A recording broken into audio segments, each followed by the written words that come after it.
खुलुमबाय बेयो बड'लेण्ड इंखं टेलिभिजन दिनैनि रादाबखौ फरायदों आं उपमारानि दैमारिया। दिनैनि गाहाय रादाबाव दं। बीपीएफनि खुगायाव बीजेपी गो बेक हिमन्त बिश्व शर्मा मुर्दाबाद। बारग' भलन्टियार फर्सनि सोद्रोमाफोरा खौसे जानानै मोनसे सावरायमेल खुंदों।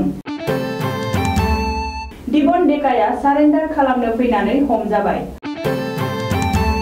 गाबोन केएमएसएसआ गोदान राजखान्थि हान्जाखौ फोसावसिगोन। यूपीएससी सिविल सार्भिस कमिशननि प्रिलिमिनारि आनजादा फावसायबाय। दानिया आबुं रादाब। दिन्दां जानानै थानाय बीटीसी बिसायख'थिखौ थाबैनो खुंफुंनाय आरो रायजो बेंगिरिनि खुंथायखौ आरोबाव फोलावनो मोनैनि दाबिखौ लानानै बीपीएफ दोलोनि सोमावसारनाया हर सान सोलिगासिनो दं। बुधबार खालि मोनाबिलियाव बीपीएफनि मावथि आरो दैदेनगिरिफोरा आखायाव बनजार लानानै बीटीआरनि दाब दाब जायगायाव हानजा सुरनाय हाबाफारि लादों। बे हानजा सुरनायाव बीपीएफनि दैदेनगिरि आरो सोद्रोमाफोरा बीटीसी बिसायख'थिखौ थाबैनो खुंनो आरो रायजो बेंगिरिनि खुंथायखौ बेयावनो फोजोबनो दाबि दैखांनायजों लोगोसे बीपीएफनि जथायारि दोलो बीजेपीखौ गोख्रों रावजों सोंखारिनाय आरो बीजेपी मुर्दाबाद होननानै होस्रिख्रावदों। बबेखानि आखायाव बनजार लानानै बीपीएफनि बे हानजा सुरनायाव बीजेपी सरकार हाय बीजेपी गो बेक हिमन्त बिश्व शर्मा मुर्दाबाद सुबुंखान्थिखौ रैखा खालाम बायदि स्लगानजों होस्रिख्रावदों होननानैबो सुलुङाव मिथिनो मोननाय जादों। फैबाय थानाय बीटीसी बिसायख'थियाव यूपीपीएल हान्जाखौ मदद होनो बारग' भलन्टियार फर्सनि सोद्रोमाफोरा खौसे जाबाय। सा 150निबो बांसिन भलन्टियार फर्स हान्जानिफ्राय यूपीपीएलखौ मदद होनो आवगायबोदों। मैया 30 सेप्तेम्बर बुधबार खालि सुक्लाय सेरफां बियाबनि महरीपारा गामियाव 29 नं सुक्लाय सेरफां बियाब आरो 30 नं गरेश्वर बियाबनि गोदोनि भलन्टियार फर्सनि सोद्रोमाफोरा ज' जानानै मोनसे क'अर्डिनेशन आफाद दायो। सुक्लाय सेरफां बियाबनि बारग' बीपीएफनि आफादगिरि लंकेश्वर ब्रह्मआ बे आफादखौ दैदेनो। लंकेश्वर ब्रह्मआ खौरांगिरि मेलनि गेजेरजों बीएससी आरो बीटीसी गोरोबथा जानायनि उनावबो बिथांमोना सोरखारनिफ्राय जेबो अनसुंथाइ मोनाखै होननानै फोरमायो।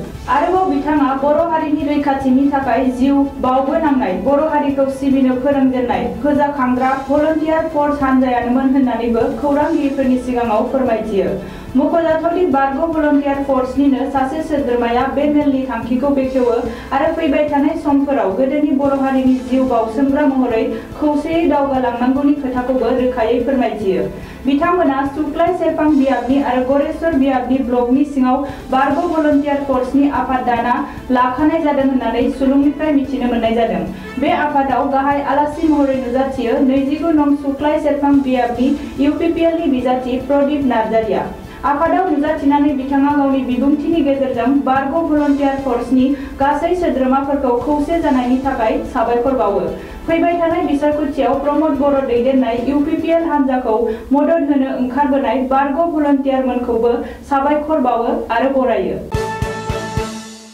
आसाम पुलिस एसआइनि लुथिनाय जाथायनि गाहाय दायनिगिरि आरो बीजेपी दैदेनगिरि दिपन डेकाया हमजाबाय। 10 सान खारखुमानानै थानायनि उनाव थांनाय हरनि 11:45 रिंगायाव आफां आसामनि गोदान जिल्ला बजालिनि बेन्दोंआव थानाय पाटासारकुसिनिफ्राय बीजेपी दैदेनगिरि दिपन डेकाखौ पुलिसआ एरेस्ट खालामनो हादों। नाथाय गुबुन सासे दायनिगिरि बारग' डीआईजी पीके दत्तआ दासिमबो खारखुमानानै दं। मिथिनो मोननाय बादिब्ला आसाम पुलिसआ दिपन डेकानि सायाव 1 लाख रां बान्था फोसावनायनि उनावनो खारखुमानानै थानाय दिपन डेकाया पाटासारकुसियाव सारेन्डार खालामनो फैनाय समावनो पुलिसआ एरेस्ट खालामदों। रिपर्टनि बायदिब्ला दिपन डेकाखौ पुलिसआ एरेस्ट खालामनानै गुवाहाटीआव थानाय सीआईडीनि मावख'आव लांनाय जायो आरो बावैसो सान सिगाङाव आसामाव जालांनाय आसाम पुलिस एसआइनि लुथिनाय जाथाय आरो सोंथि बिलाइ लिक जानायनि सोमोन्दै जेरा खालामनाय जायो। बबेखानि बे लुथिनाय जाथायाव दिपन डेका आरो बारग' डीआईजी पीके दत्तमोनजों लोगोसे आसामनि गोबांथार मन्त्रि एमएलए आरो मुखा गानग्रा हाई प्रफाइलनि दैदेनगिरिफोराबो सोमोन्दो दं होननानै सन्देह खालामनाय जादों। मख'नो गोनांदि आसामाव एपीएससी लुथिनाय जाथायनि उनाव रायजो नाङै सोमावग्लुंनाय आसाम पुलिस एसआइनि लुथिनाय जाथायजों लोब्बा थानाय गासैबो गेदेर फिसा दायनिगिरि आरो मुखा गानग्रा हाई प्रफाइलनि दैदेनगिरिफोरनि माखासे आयेन बेरेखा रायजोआबो दिपन डेकानि जोहैनो सोराङाव फैदों होननानै सरासनस्रा रायजोफोरा मिजिंथिदों।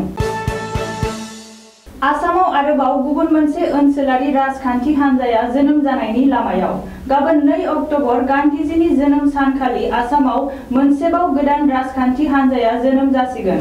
कृषक मुक्ति संग्राम समितिनि दैदेननायाव बे गोदान ओनसोलारि राजखान्थि हान्जाया जोनोम जागोन। बेनि बागै KMSS नि दैदेनगिरिफोरा खौरांगिरि मेलाव फोसावनाय बादिब्ला कानि हेंथा गोख्रों सोमावसारनाय मोन 70 आफादफोरनि मदद होनायाव KMSS आ बे गोदान ओनसोलारि राजखान्थि हान्जाखौ दानो थांखि लादों आरो बे राजखान्थि हान्जाखौ 2 अक्ट'बर खालि उदाङै फोसावगोन। बबेखानि बे राजखान्थि हान्जाखौ आथिखालाव जोबथेसालियावनो सम बारहोनांनाय KMSS नि गाहाय बोसोनगिरि अखिल गगৈनि लिडारशिपआव सामलायनाय जागोन। मख'नो गोनांदि आसु आरो AJYCP नि राजखान्थि हान्जायाव माखासे सम लामा नायनायनि उनावबो हांख्राय हरजायैनि थाखाय KMSS आबो आलादा राजखान्थि हान्जा दानायनि जोबथा बिथांखिखौ लानाय जायो। बेबादि गिख्रंथाव कर'ना बेरामनि बांग्लोबनाय थासारिखौ नोजोर होनानै मैया 30 सेप्तेम्बर बुधबार खालि जौसिन बिजिरसालियाव UPSC सिभिल सार्भिस कमिशननि प्रिलिमिनारि आनजादनि खालारखौ फावसायनायनि खोथाखौ बुंथियो। फैगौ 4 अक्ट'बर खालारखालि जागोन UPSC सिभिल सार्भिस कमिशननि प्रिलिमिनारि आनजाद। दानिया बोथोरनि खौरां। गाबोन शुक्रबार खालिनि बड'लेण्डनि बोथोर। भारतनि बोथोर बिगियान खनिज सुलुं बादियै गाबोन शुक्रबार 2 अक्ट'बर खालि बड'लेण्ड हालामनि अख्राङाव दोमैलुनायजों लोगोसे एसे बिबांनि अखा हानाय आरो सान्दुंबो दुंनो हागौ। बड'लेण्डनि आवथायाव थानाय मोनब्रै जिल्लानि बोथोरनि गाबोननि सुलुंफोरा जाबाय फारियै क'क्राझार जिल्ला। गाबोन क'क्राझार जिल्लायाव बोथोरा 33 डिग्री सेलसियास जागोन। फुंबिलि समाव अखा दोमैनाय आरो अखा हानाय लोगोसे सान्दुं दुंनायनिबो जाथावना दं। सानजौफु समाव अखा दोमैनायजों लोगोसे सान्दुं दुंनाय आरो बोथोरा एसे गुदुं जानो हागौ। थिग बेबादिनो हरनि समाव अखा दोमैनायजों लोगोसे एसे बिबांनि अखा हानायनिबो जाथावना दं। चिरां जिल्ला। गाबोन चिरां जिल्लायाव बोथोरा 33 डिग्री सेलसियास जागोन। फुंबिलि समाव अखा दोमैनाय, एसे बिबांनि अखा हानाय आरो सान्दुं दुंनायनिबो जाथावना दं। सानजौफु समाव अखा दोमैनायजों लोगोसे सान्दुं दुंनाय आरो बोथोरा एसे गुदुं जानो हागौ। थिग बेबादिनो हरनि समावबो अखा दोमैनायजों लोगोसे एसे बिबांनि अखा हानो हागौ।